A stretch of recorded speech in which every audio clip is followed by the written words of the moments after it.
네, 로마서 11장 25절에서 36절까지입니다. 계속해서 이스라엘과 그 이방인에 대해서 이제 대조하면서 이제 말씀을 하시는데, 25절부터 좀 보겠습니다. 어,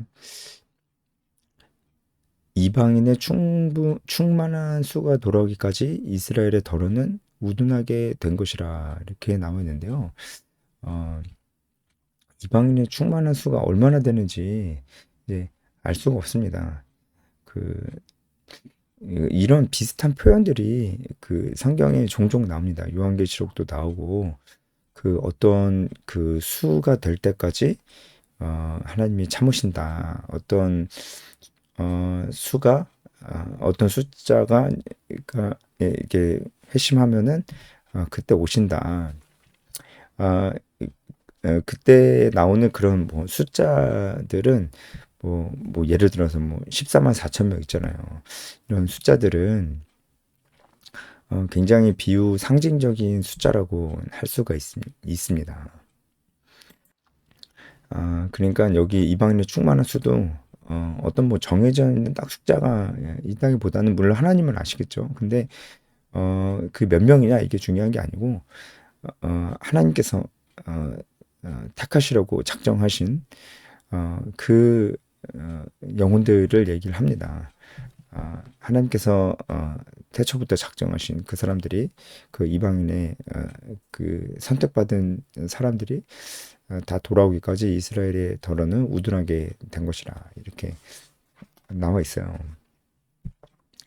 어, 그래서 여러분 이제 이 말씀이 그 25절도 그렇고 26절도 그렇고 이어지는 이 말씀이 아, 이제 보통 이제 그 백투 예루살렘이라고 하죠. 이제 복음이 서진을 해서 다시 예루살렘까지 가야 된다.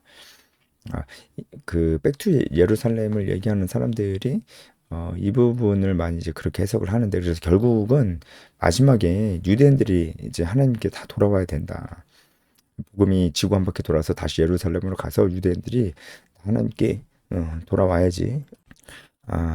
그래야지 끝이 온다. 이렇게 생각을 하는데 어, 여러분 꼭 그렇게 볼 수는 없습니다. 복음이 물론 이제 그 바울을 통해서 예루살렘에서부터 시작한 복음이 유럽으로 갔고 또 유럽을 거쳐서 아메리카 대륙으로 또 아시아로 온 것이 맞긴 맞습니다. 하지만 전체적으로 복음은요, 이게 동시다발적으로 전 세계적으로 이게 산발적으로 퍼져 나갑니다. 그러니까 복음은 무조건 서진해야 돼. 그러니까 그래서 다시 예루살렘으로 반드시 돌아가야 돼. 그러면 지금 예루살렘에 지금 유대인들은 복음을 뭐 많이 들어보지 못하나요? 또 꼭 그런 것도 아니고 그러면 아시아에 있는 사람들은 뭐 지금 그럼 유럽에 있는 사람들은 복음을 한 번씩 다 들어봤나요? 이미 아닌 거 아시잖아요. 이미 유럽은 이미 기독교 국가가 아니에요. 복음을 들어보지 못한 사람들이 유럽에도 이제는 이미 너무 많습니다. 복음을 한 번도 못 들어본 사람들이 유럽에도 이미 너무 많아요. 그러면은 복음이 서진해야 된다. 어, 다시 다시 빽해서 유럽으로 아메리카 대륙으로 어, 그렇게 선교가면 안 된다. 이렇게 얘기할 수 있냐고요. 예, 무슨 얘기인지 알죠? 예, 유럽도 이미 뭐 어, 거의 예전에 기독교 국가였던 나라들이 이슬람 국가가 되고 있는 이슬람화 되고 있는 곳이 현실이잖아요. 그러면은 이제 그 나라에도 복음을 못 들어본 사람들이 많은데 그럼에도 불구하고 복음은 서진해서 예루살렘으로 가야 된다. 이렇게 볼 수 없죠. 네. 복음은 동시다발적으로 산발적으로 이렇게 퍼져 나가는 겁니다. 무조건 서진만 그렇게 얘기할 수는 없습니다. 그래서 복음의 서진을 얘기하는 사람들이 너무 유대인들에게 이제 그 집중을 하고 물론 유대인들에게 복음 전하는 일은 당연히 좋죠. 이제 유대인들에게 복음 전하는 일도 당연히 너무 필요하고 너무나 중요한 일인데 그것만이 가장 중요한 일이다. 이렇게 얘기할 수는 없다고요. 이제 그렇게 주장하는 사람들이 보통 이 말씀을 가지고 그렇게 주장하는 경우들이 좀 많이 있는데, 네, 그렇게 볼 수는 없습니다. 이거는 이제 어, 이스라엘, 이스라엘을 하나님께서 버리지 않으셨다. 어, 워낙에 이제 이스라엘의 그 불순종함으로 말미암아 이방인들에게 복음이 전해지게 됐잖아요.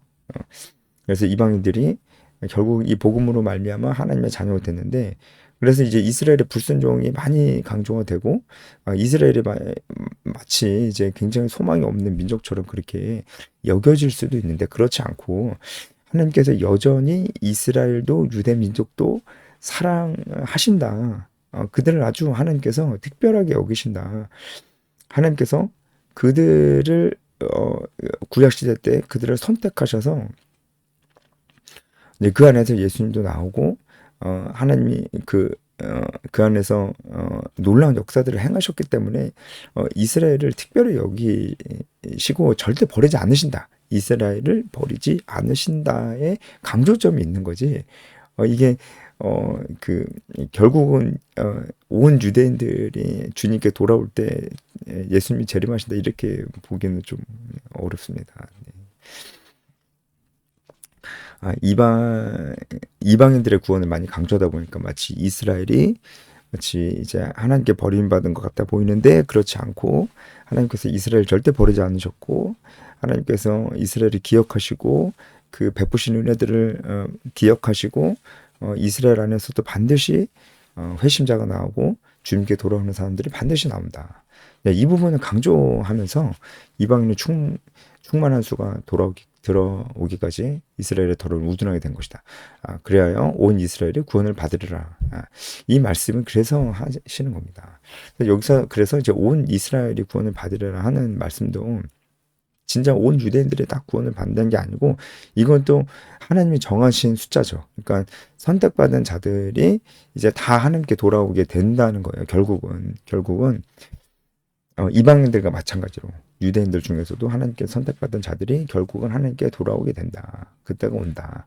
그 얘기입니다. 하나님께서 그런 의미에서 유대인들도 버리지 않으셨다. 유대인들도 예수 믿고 하나님의 자녀가 될 수 있다. 동일하다. 똑같다. 이 얘기입니다. 예, 26절 계속 보면 구원자가 시온에서 오사 야곱에게서 경건하지 않는 것을 돌이키시겠고, 내가 그들의 죄를 없이 할 때 그들에게 이루어질 내 언약이 이것과 함과 같으니라. 복음으로 하면 그들이 너희로 말미암아 원수된 자요. 이게 무슨 뜻이냐면, 복음으로 하면 그들이 누구냐면 유대인들입니다. 너희로 말미암아, 너희는 이방인들입니다. 원수된 자요. 그러니까 유대인들이 이방인들로 말미암아 원수가 됐다는 건 무슨 말이냐면, 이방인들이 하나님께 막 돌아오니까 유대인들이 말하자면 이제 질투? 그러니까 이방인들이 복음을 듣고 하나님의 자녀가 되는 그런 일이 있을 수가 없다. 이렇게 생각을 하면서 바울을 막 죽이려고 하기도 했잖아요. 그런 주장, 그건 말도 안 된다. 이방인들이 어떻게 하나님의 백성이 될 수 있느냐라고 하면서 원수를 맺어버렸어요. 그 얘기입니다. 그래서 복음 때문에 유대인들이 이방인을 원수를 맺은 거죠. 그 얘기입니다. 택하심으로 하면 조상들은 말미암아 사랑받는 자. 그러니까 그럼에도 불구하고 하나님께서 유대인들을 택하셨던 것이 사실이죠. 그 조상들을 하나님께서 택하셔서 사용하셨던 것들이 사실이죠. 그리고 하나님은 그 이스라엘의 그 조상들을 택하셨던, 그들을 부르셨던 것에는 하나님의 후회하심이 없다.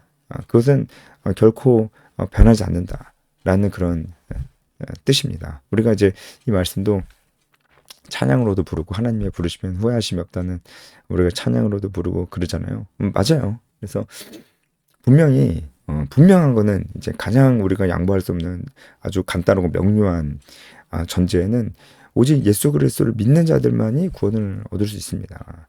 이스라엘의 혈통적인 아브라함의 혈통적인 백성들이 자손들이 구원을 얻는 건 아니죠. 그런데 그럼에도 불구하고 하나님의 은혜가 유대인 가운데 충만할 것이라는 거예요. 하나님 그들을 절대로 잊지 않으신다는 거예요.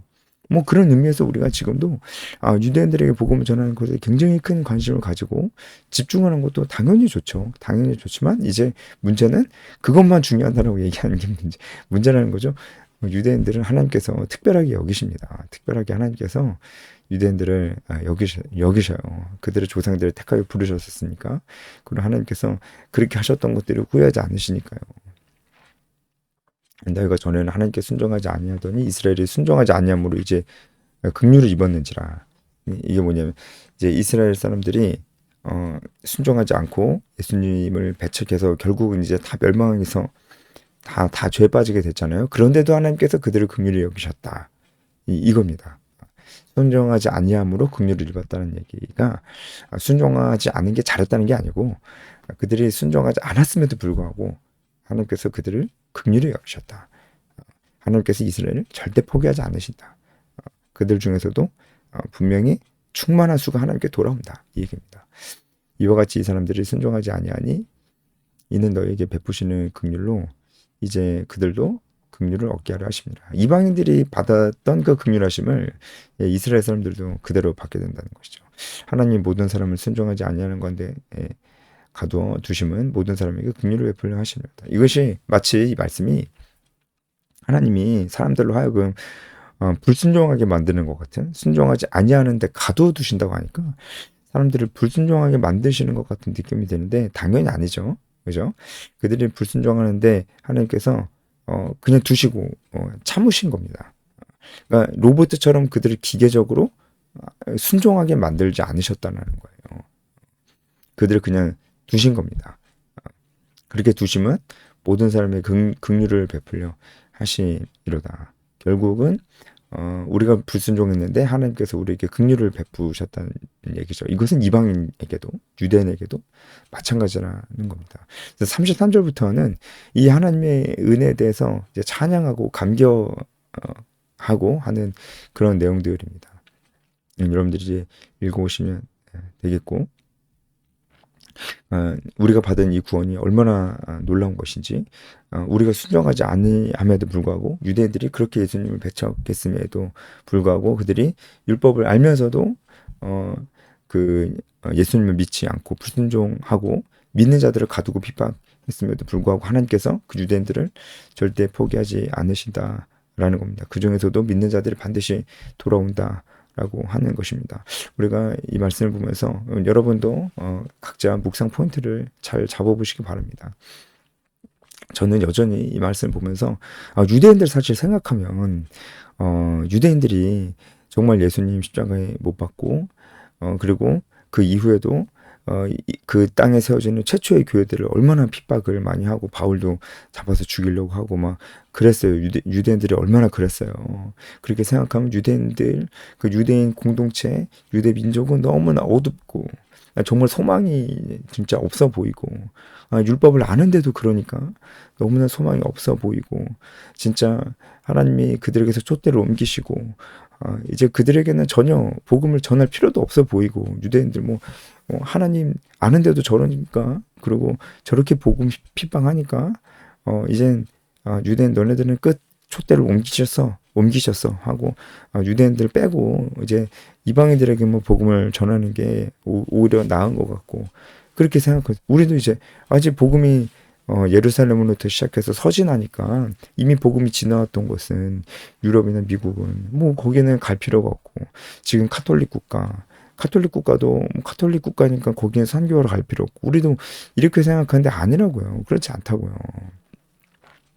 여전히 거기에도 복음을 믿지 한 번도 들어보지 못한 사람이 여전히 너무나 많고 하나님께서 그들도 여전히 버리지 않으셨다는 거죠. 그래서 지금도 복음은 서쪽으로만 가는 게 아니고 산발적으로 복음은 온 세계에 언제나 물이 바다 덮은 같이 다 전해져야 되는 것입니다. 지금도. 그러니까 어느 나라로 선교사를 가든 그 단기 선교를 가든 우리가 다 귀중하게 여겨야 되는 것이죠. 그래서 저는 이런 부분들을 좀 묵상을 했어요. 어떻게 보면 이 한국 땅도 어떤 사람 그러잖아요. 이제 우리나라에서 하나님께서 촛대를 옮기시는 거 아니냐. 왜냐면 우리나라가 너무나 폐역하고 복음이 이렇게 많이 전해지고 교회가 많이 세워졌는데 사람들이 이렇게 폐역하고 불순종하고 하니까 이제 촛대 옮기시는 거 아니냐. 그렇게 얘기하는데 그렇지 않다고요. 하나님께서 여전히 우리나라 사랑하신다고. 저는 유대민족 보면서 이제 우리나라 생각이 났습니다. 우리나라도 그만큼 유대민족만큼 정말 폐역하고 정말 그 불순종하고 하니까요. 이제 그렇지만 그런 유대 민족도 하나님께서 이렇게 사랑하시니까 분명히 하나님께서 우리 민족도 우리 대한민국도 긍휼히 여기시고 정말 많은 이들이 예수님 믿고 여전히 많은 이들이 돌아올 수 있다. 여전히 부흥이 일어날 수 있다. 그렇게 기대를 하고 또 그렇게 소망하는 것이 하나님께서 원하는 뜻이다. 이렇게 한번 묵상을 해봅니다. 네, 여기까지 하겠습니다.